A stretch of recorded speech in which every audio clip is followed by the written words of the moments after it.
Diomaye, je le félicite d'avance d'avoir pris le trône sénégalais. Moi, je le souhaite, n'est-ce pas, une exaltante mission, mais qu'il sache que ce dossier Casamance l'attend.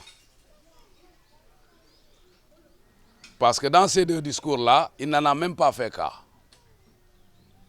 Peut-être que ce n'est plus une priorité pour eux. Ah, ben alors, on verra bien.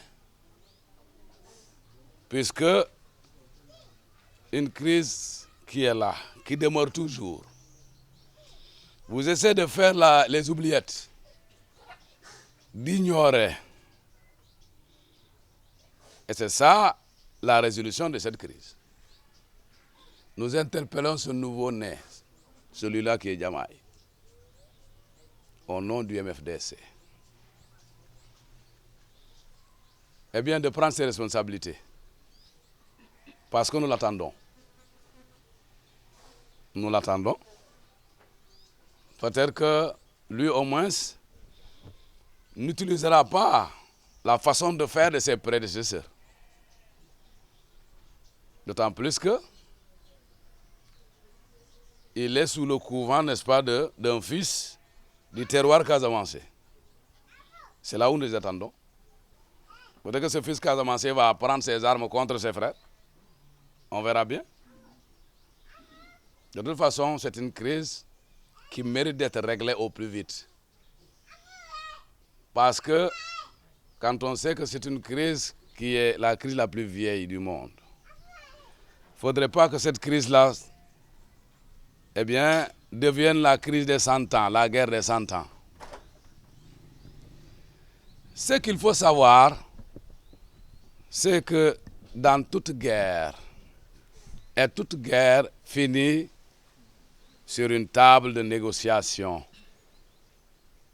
Nous interpellons ces gens-là, qu'ils prennent la chose à bras le corps, qu'ils foncent, parce qu'il faut régler cette crise-là.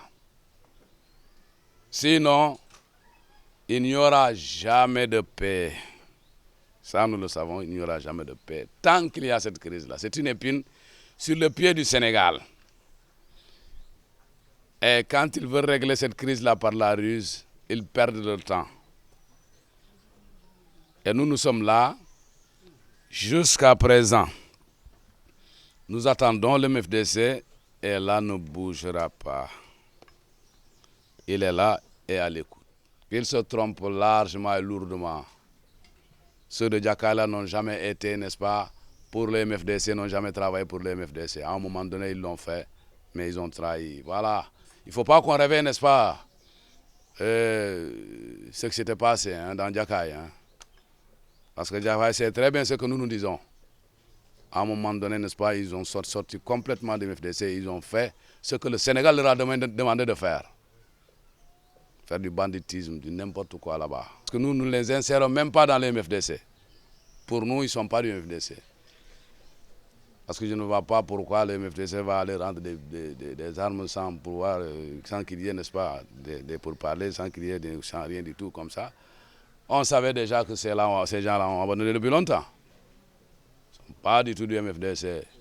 Ça, nous le confirmons, nous le disons. Haut et fort. C'est du saupoudrage là-bas. C'est des gens corrompus à qui on a donné pas mal d'argent, n'est-ce pas, pour qu'ils abandonnent.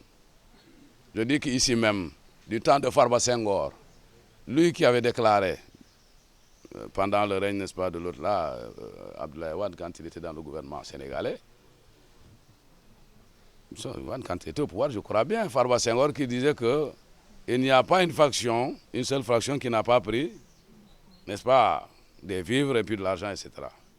Mais sauf Mangoukro. Mais cette corruption-là, c'est une corruption, n'est-ce pas, qui n'a abouti à absolument rien du tout. Il y a bel et bien des choses qui se sont passées, c'est vrai. Mais le MFDC original et originel est toujours là et qui est à l'affût qui attend.